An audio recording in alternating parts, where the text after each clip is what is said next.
once again, the Boys Guru is back for another season. Just wanted to take a quick moment to advise why I've been away.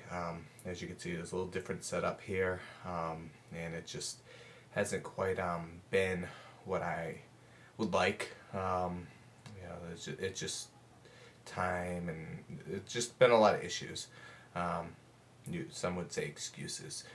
So let's put the excuses in the past behind. I'm going to go forward with this, and I wanted to go over the 5 burning questions going into the season. So, number 1, and this is a big one, and that's the kicking situation. Bueller is slated to become our main kicker. Sometimes when you take a guy out of a role and put him into a bigger one, they don't quite measure up. We have on the team a very, very big example of that with Marion Barber, where once he got more of the load, his effectiveness was not nearly as great as it was in the role he was perfectly suited for as our sledgehammer to Julius Jones' every down type of thing. So that is a huge concern. It's not whether or not he can kick, but he's such a weapon with the kickoffs, and that's such a help to the defense. And we're going to be scoring a lot of points this year, so there's going to be a lot of kickoffs that you want to keep that intact. I think he helped the special teams just as much as anybody else. So that is that's a pretty large concern. You don't want your kicker getting in the way of a close game in the playoffs. Like Vanderjagt did for Indianapolis against Pittsburgh a few years back, where Indy had a killer team and just he shanked the kick, and what could have been. We don't want to have a season with all the talent we have about what could have been. So that's a huge concern for me, number 1 on my mind at the moment. A second concern, and it's more of is just Doug Free. I love Doug Free, don't get me wrong. I think he's been fantastic. Although I was not as keen with him on the left side in the playoff game once Flozell went down as I was when he subbed in for Colombo on the right side. So I do, for some reason, when he got drafted and just how he is, you would think that he's quick on his feet, agile, not as much of a power guy, that the left side would be ideal for him. But I thought he was fantastic on the right side, even though he doesn't fit those stereotypical right tackle, more physical qualities that we've come to kind of associate with right tackles nowadays. So that is a concern, but there's some things there that don't make it as great a concern, but it is still a concern because you're only as good offensively as the guys that are protecting your quarterback. And we need to make sure that he is capable of doing that. So that is it's still a question, still a concern. Going through here, let's see. Sorry, I had my little notes here. Free safety. So it seems like our safety position is very like a revolving door. Sensabaugh came in and did a very, very good job last year. I was pleased with that, and he's slated for another season.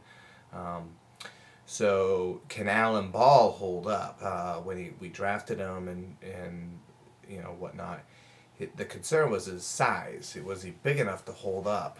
And he was kind of a tweener corner safety type. I'm not sure. I'm not sure he can hold up. Can Michael Hamlin or this Barry Church or the guy we drafted with the AAA name, Akwasu, I believe his name is. I will get that down because I actually am fairly high on him for other reasons going into the season. Are these guys going to come in and make an impact? Safety is one of those positions where a guy like a Barry Church, who apparently is impressed during the OTAs, can come in, like that Horton kid with Washington. He came in and made a pretty good impact. Safety, you can make a pretty big impact as long as you have another safety on the other side. I think that is, and good corners as well. You don't want to ask too much of a rookie, but they could come in and be admirable. The other question, and this is probably my second biggest one, even though I got it down on 4 on the list, is Felix Jones. Can he hold up throughout the course of the season? And I don't think he can. I think he is our version of Fred Taylor. Fragile Fred, Fragile Felix, that's kind of my nickname for him. When Fred Taylor was in the game for Jacksonville in his early days, he was almost dominant, very good player. One of the more underrated players of our time. And then, they had Jonathan Stewart, who was kind of more the every down back, more physical of the two. We kind of have a half and a half, and then to start choice is almost like the whole running back. Whereas Barber's more of the smash him, after the defense is tired. Felix is the get him after the defense is tired. But who's going to get the defense tired? Can Felix be that guy? It's not a matter of can he run between the tackles or can he be an every down back, carry 15. He can do it. It just, can he do it over 16 games? I don't think he can, and the beauty of it is we have Tashard Choice in our back pocket in the event that he can't. So I am not too worried about it, but I do think he's such a large component of the offense, and he has such a huge opportunity to just blow things up this year with all the talent at the outside that that I would love to see him go a whole year, because I think he could just do some serious damage. And speedbacks nowadays are doing serious damage, and I think he can certainly be one of those elite type players. And then the last question I have is, what offense are we going to run? So last year, the main talk and the main thing was utilizing Martellus Bennett and Jason Witten and running a 2 tight end offense, where you don't know if we're running, passing, and I thought that was really cool. Just Martellus Bennett didn't quite think it was cool and didn't quite play to the expectations I had of him. And as well as a lot of the coaching staff. Phillips is a heck of a player. I like him, and we're loaded at tight end. We got some guys that may be coming in that could rattle a few cages as well.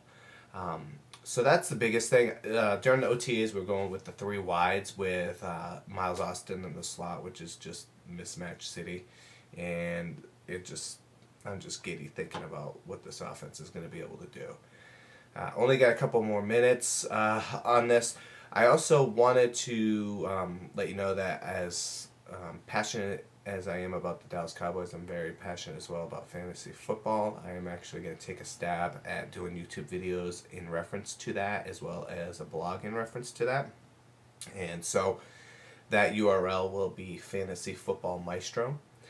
I look to be probably joining a World Championship of Fantasy Football $125 satellite. That's what I'm looking at the moment.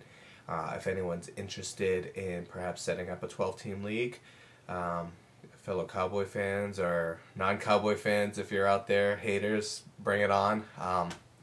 That would be cool. So I'm looking to join in one of those leagues fairly shortly. That's what I'm leaning towards at the moment. It's not definitive, but if I get a good enough response with that, then I'll certainly go ahead and proceed with that. So that's pretty much it for now. What I'm going to go over next time is the back 5, the last 5 guys who are sleepers, who are guys that could lose their jobs, and just kind of going over the tail end of the roster. We kind of know the main guys, so I'm looking towards to start off the preseason preview of doing that. I'm also gonna probably look to do an Emmitt Smith tribute going into the Hall of Fame and all. I'm very excited about that, as well as most Cowboy fans. So that's pretty much it for now. Hope to keep you subscribers subscribing. And hopefully we'll get this season going and we'll have a great season together. Later.